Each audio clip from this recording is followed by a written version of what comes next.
Guys, pagkagaling namin doon sa Laura Hotel, dito naman kami kakargahan lang namin ng Freon yung yung isang unit dito. Split type naman to. Sa Laura Hotel naman kami. Ay, Laura Hotel galing kami. Sa Magdalene Hotel naman kami pupunta. So ayan. Ano lang namin, dagdagan lang namin ng Freon. So ito. Ma'am, sa Alpo. Room 206. May bukas. Sige po, tuloy na po kami, ma'am.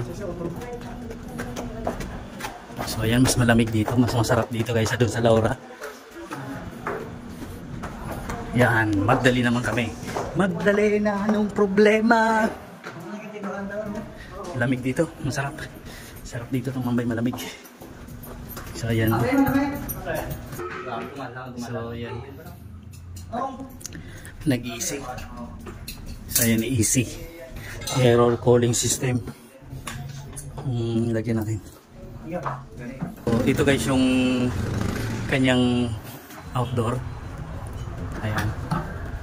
Init lang dito sa labas. So ito, baklasin lang muna natin ito.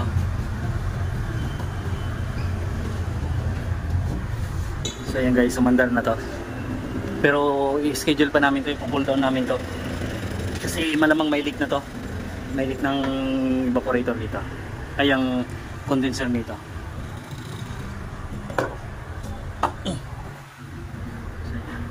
So ayan guys, so nag-yellow.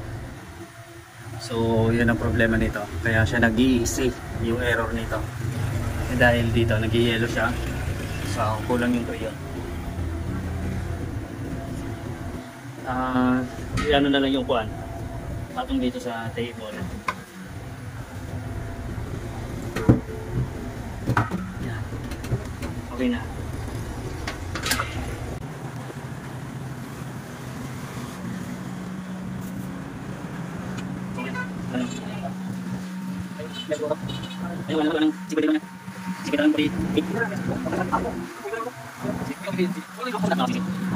Ito guys, nakita yung leak, nakita namin yung leak. Ayan.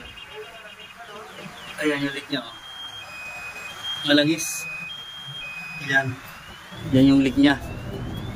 So ihinang na lang namin to para maano na siya.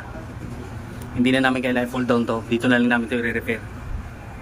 So ayun guys, nirelease ko na yung Freon niya para pag-inan namin okay na. Buksan mo lang para pumasok dito yung lamig.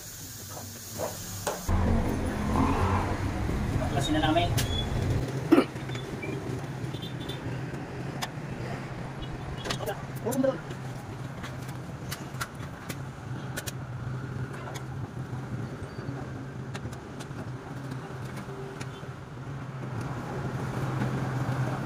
So ito guys yung leak niya, oh.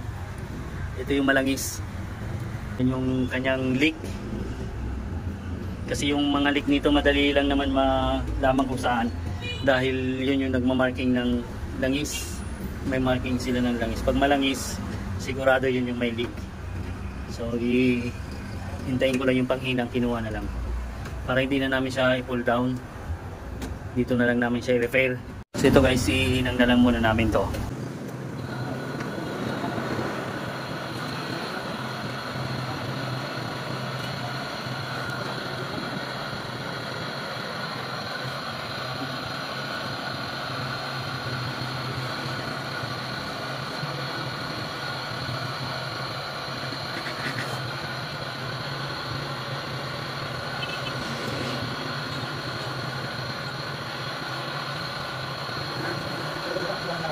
So ito guys, kinagahan na namin ito ng Freon.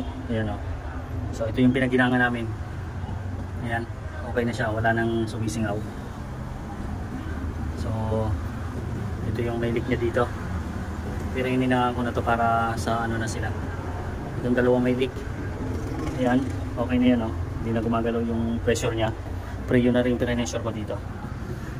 So buti na lang, okay lang, ganito lang, hindi na namin ipo-pull down pa. Lagay ko na lang itong cover.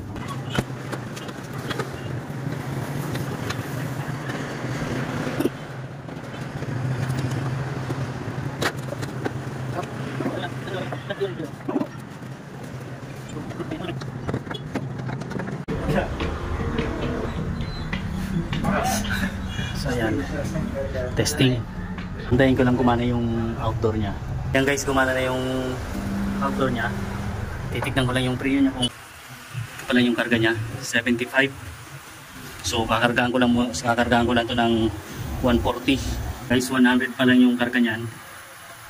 Yan, 100 pa lang, kulang pa siya ng 40. Dahil gagawin ko siyang 140. So ayan guys, 140 karga niyan. I-check ko lang doon sa loob para maano ko kung okay yung ano niya, lamig niya. So ayan, okay na yung lamig niya. So ayan guys, bawasan ko lang ng konti ito dahil sumubra ng konti. Pero okay na yung lamig dito sa loob. Bawasan ko lang siya ng konti. So ayan guys, okay na yan, 140. So ito, i-close ko na lang to.